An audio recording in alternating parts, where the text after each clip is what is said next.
How to fix Snapchat AI not working.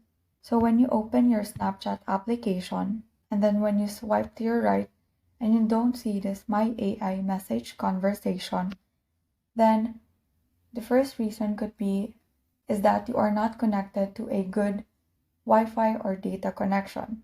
However, if this is not the case for you, then it could be that your Snapchat application is not updated to its latest version. So to see if your application needs updating, go to the Play Store application and then search for Snapchat. Tap Snapchat, and when you see this update option, just tap on it for the application to start updating. However, if you don't see this option, then it could mean that your application is already in its latest version.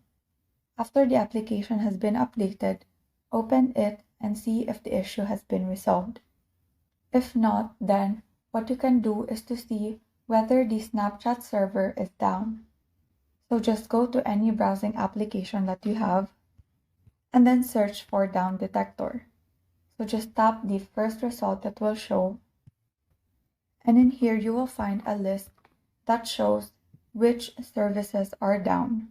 So if you find Snapchat in this list, then it means that the Snapchat server is down and that the only thing that you can do is to wait for it until it is fixed. And so those are the ways on how to fix Snapchat AI not working. Thank you and have a great day.